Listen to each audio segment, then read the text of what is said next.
For 10 grueling years, the high, impenetrable walls of Troy stood defiant against the Greek siege, a legendary stalemate that seemed destined to last forever. Then, one miraculous morning, the horizon was empty. The Greek fleet had vanished, leaving behind only the smoldering embers of an abandoned camp on the sand. Standing alone on the sun-drenched beach was a silent, looming giant, a massive wooden horse, a strange and enigmatic offering to the gods. But deep within the hollow, cramped belly of the wooden beast, Odysseus and his elite warriors waited in the sweltering darkness, their breaths held in anticipation. The people of Troy, believing the long war was finally over, poured out of the city gates in a wave of joy, their laughter echoing. They circled the towering structure with curiosity and awe, unaware that the instrument of their destruction now sat at the very threshold of their home. Amidst cheers and songs of victory, the Trojans hauled the massive horse through the gates as the sun dipped low,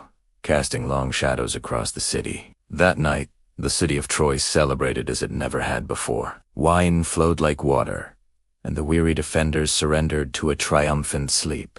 As the torches flickered low and a heavy silence settled over the streets, the Trojans lay unaware that their city's fate was already sealed. High upon the city walls, a single Greek spy named Sinon watched the horizon. With a steady hand, he lit a beacon fire, signaling the fleet. At the stroke of midnight, a hidden hatch in the horse's belly creaked open. One by one, the elite Greek warriors descended silently on long ropes. Moving like ghosts through the moonlit streets, the Greeks neutralized the few remaining sentries, their bronze armor gleaming faintly in the cold light of the moon. They reached the main gates and threw them wide. Outside, the Greek fleet had returned under cover of darkness, thousands of soldiers ready to strike. The city was suddenly engulfed in a storm of steel and flame. The sleeping Trojans awoke to a nightmare as their city was overtaken from within. In the chaos of the narrow streets, the Greek army surged forward. The legendary towers of Troy began to crumble under the heat of the fires. Odysseus watched as his masterstroke of deception unfolded.